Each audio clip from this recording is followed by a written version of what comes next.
B. An address by Kuo-hwa to members of the American National Conference of Editorial Writers.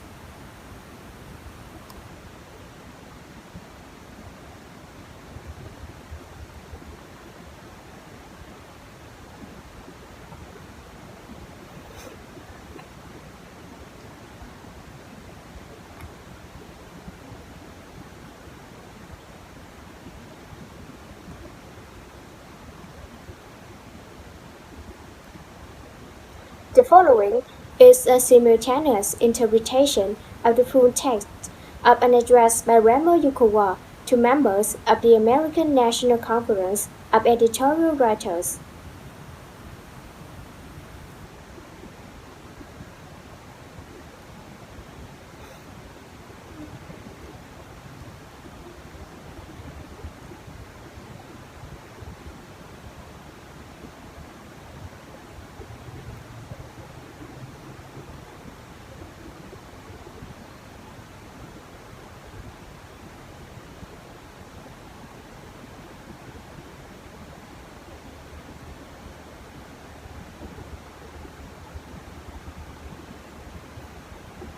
I am pleased to welcome you here this afternoon.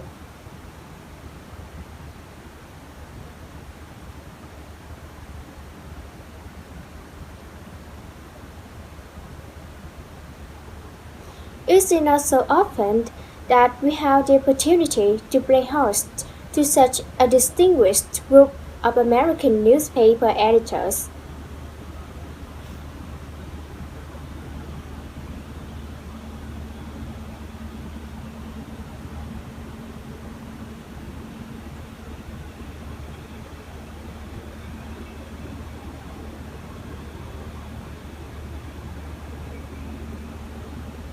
And I hope you will find your visit interesting and fruitful.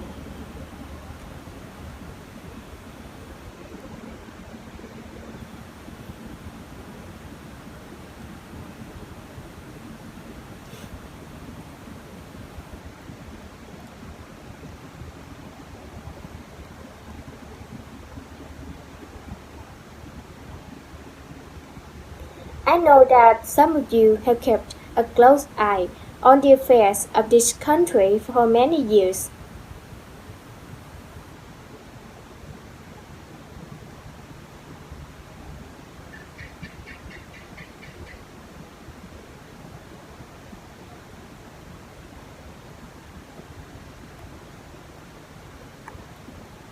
And already know much about the Republic of China on Taiwan.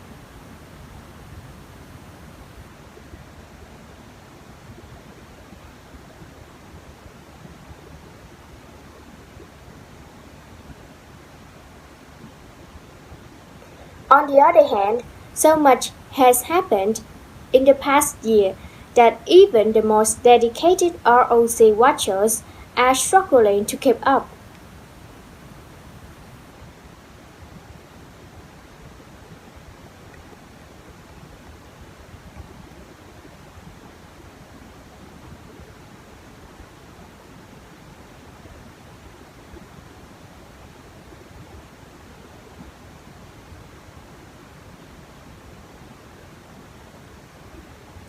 I dare say that the Taiwan many of you remember from past trips or from reading about no longer exists.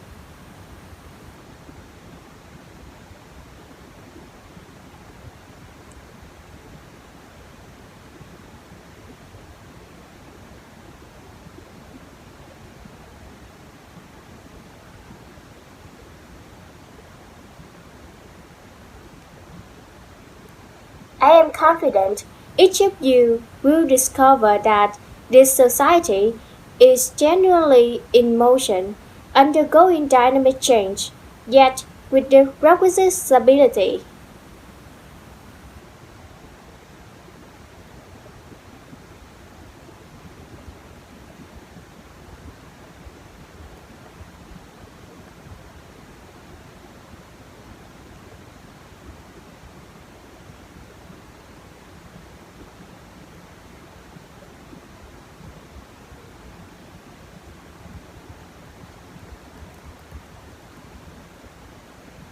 I realize that there are two issues which most interest you about this country today.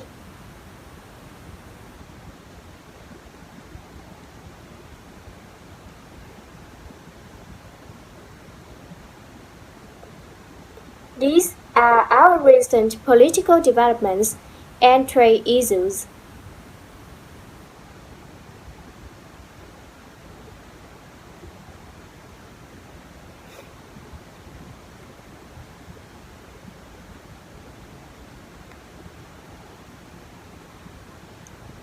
For the better part of a year now,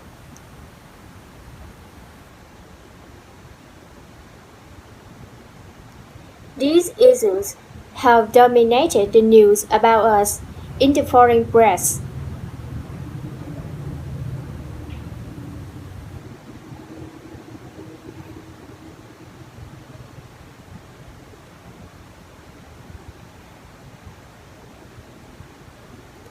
In recent months, I have been asked on several occasions what caused the ruling party Kuomintang or Nationalist Party to undertake reforms in the political sphere.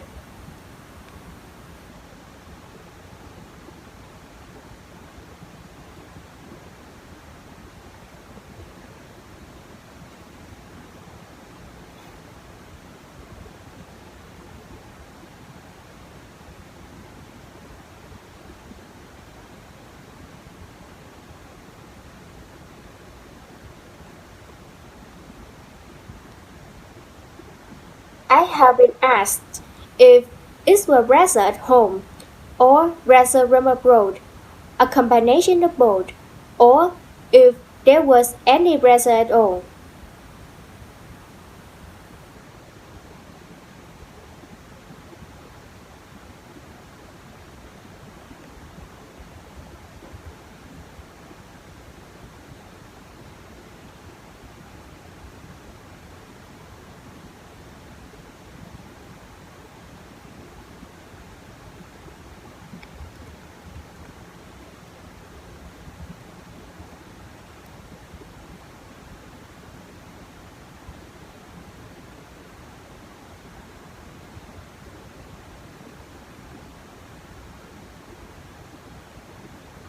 Actually, the idea for political reforms is not new. It was discussed in the ranks of the Kuomintang as long as 10 years ago.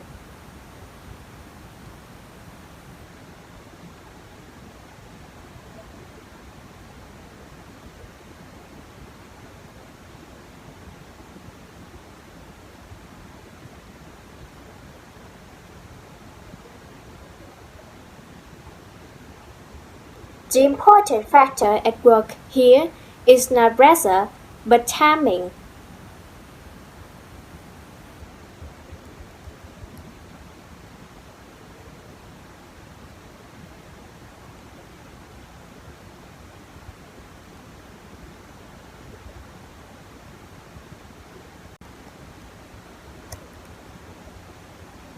The question of timing was answered by President Chiang Ching-kuo in early 1986.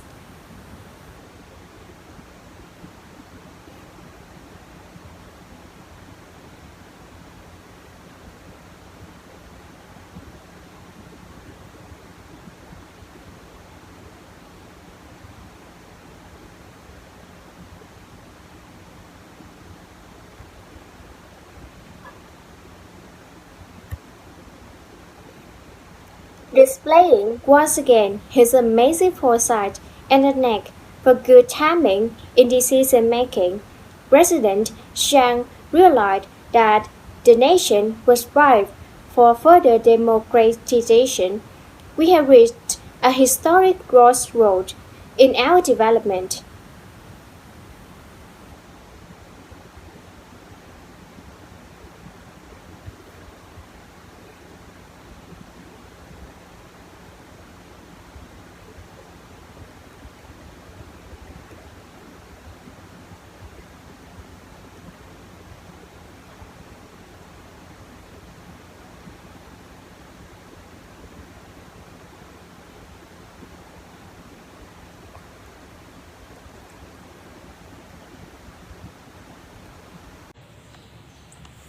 The signs are all there: the emergence of a strong middle class, an educated public yearning for more political participation, and a society that's mature enough to handle the added responsibilities of democratic politics. So it wasn't rational that caused President Chan to initiate the reform process. Rather, it was the way of progress.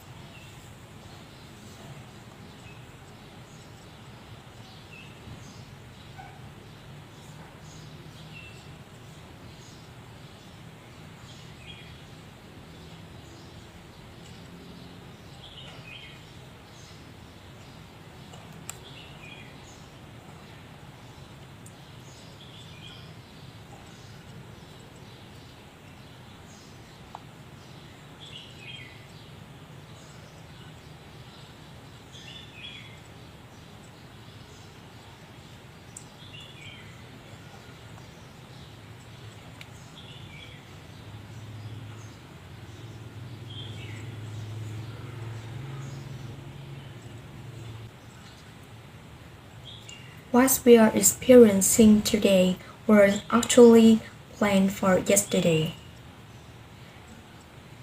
Is it not an accident that our economical prosperous people have now turned their attention toward political participation? Indeed, we have taught our children all along the ideals of democracy. Now they have grown up and their expectations must be met.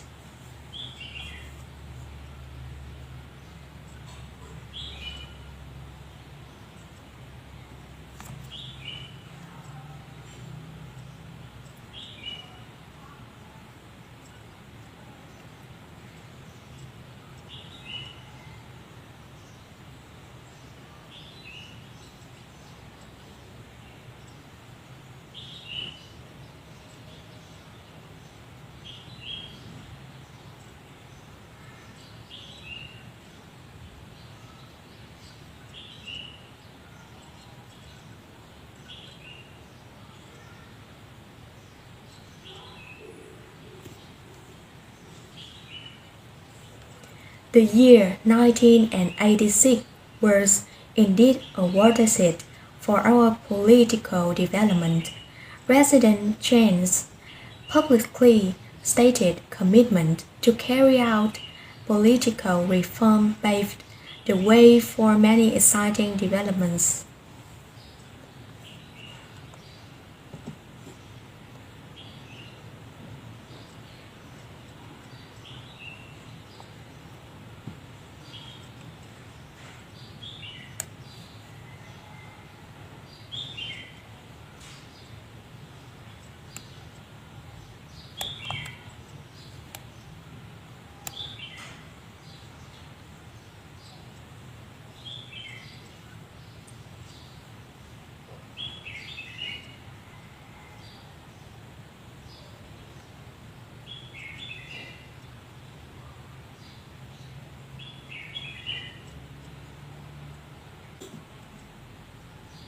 First among these is the process now underway in the national legislature to lift the emergency decrees, which have been in effect since 1949. Indeed, they may be lifted as early as June, once a new national security law and its enforcement rules are passed.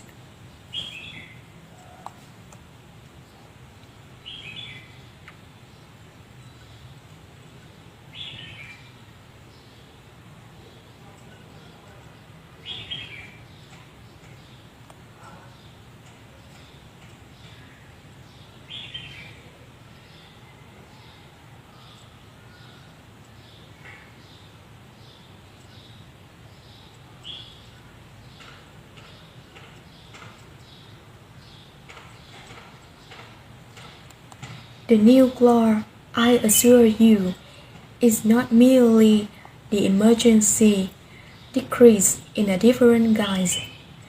The difference between them is like night and day, and you will have the opportunity to confirm this yourself by comparison after the new law appears.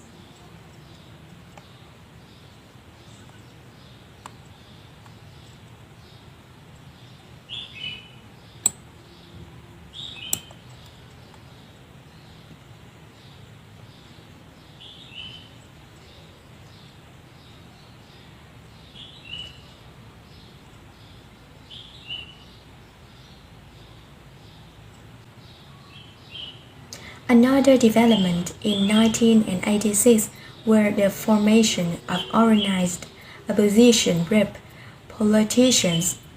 Those depend on the organization of new political parties has yet to be lifted. The opposition politicians have already announced the formation of the Democratic Progressive Party. In the interest of the national unity, the government has tolerated their jumping the gun.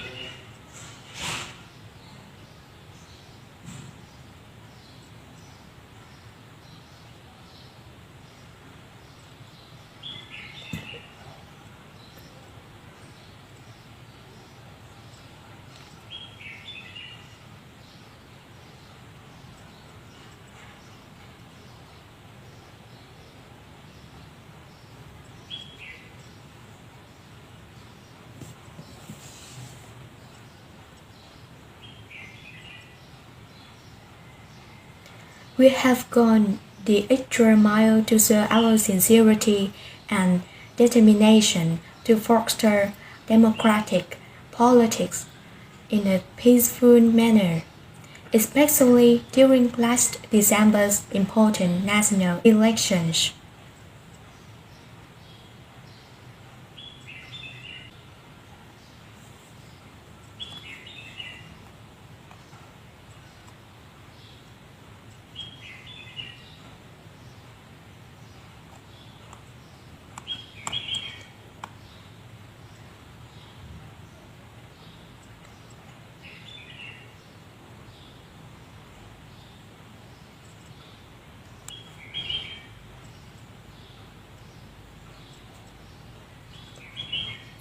As many of you know, the opposition fared very well in the elections and in recesses in the legislature. They have since made their reasons heard and given the public a better understanding of what pluralistic party politics is all about.